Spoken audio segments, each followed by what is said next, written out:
তুমি পাস করছো নি? হ্যাঁ, খুশি লাগতেছে নি?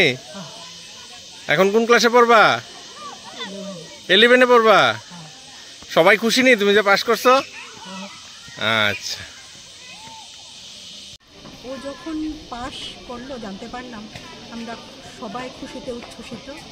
ওর বাবাও ছিলেন, কারণ আমাদের আজকে একটা মিটিং চলছিল, গার্জিয়ান মিটিং প্লাস আমাদের এসএমসি রিফরমেশনের ব্যাপারে। তো আমরা সবাই উচ্ছ্বসিত রোমিওকে নিয়ে, কারণ আমরা আশাবাদী ছিলাম রোমিও পাস করবে। তো আমাদের আশা পূরণ হলো, আমাদের স্কুলের হয়ে আমরা সবাই খুশি। ভীষণ, ও ভীষণ শান্ত, ভীষণ ভালো। স্কুলে কি রেগুলার আসতো? হ্যাঁ, রেগুলার আসতো।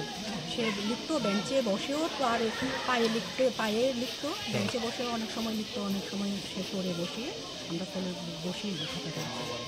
তবে লেখাটা ওর কমই হতো, কারণ ও বাড়িতে বসেই লিখতো বেশিরভাগ। তবে যখন প্রয়োজন হতো আমরা মাটিতে বসি, পড়ে বসিয়ে ওদেরকে লেখাতাম বা আঁকাতাম। আবার আঁকা থেকেও ওগুলো করতো, এখন করতো, যদি কম্পিটিশন ওইরকম আঁকা থাকে।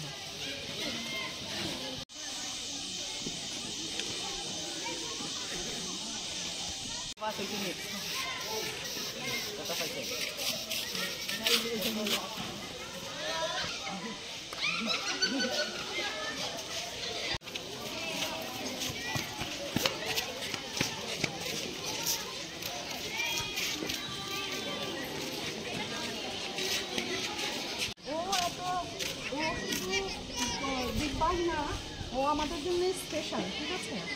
ও পায়ে আটটা পর্যন্ত তার ভালো। ম্যাডাম এই বছর তো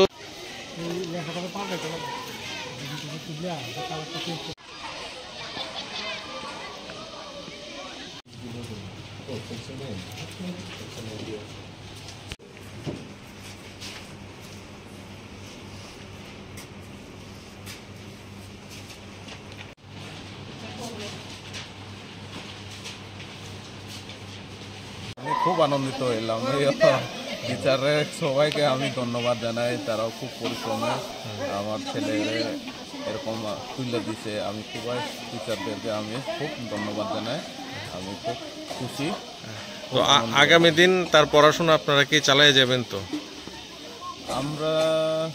আমরা তো এত সম্ভব নাই যে টাকা পয়সাও আমরা অসুবিধা হয়, যদি গভর্নমেন্ট থেকে কিছু সাহায্য পাই তাহলে আমরা আশা করে চালিয়ে যেতে পারবো। কারণ তো চলতে পারে না, আসা যাওয়া অসুবিধা অনেক আছে।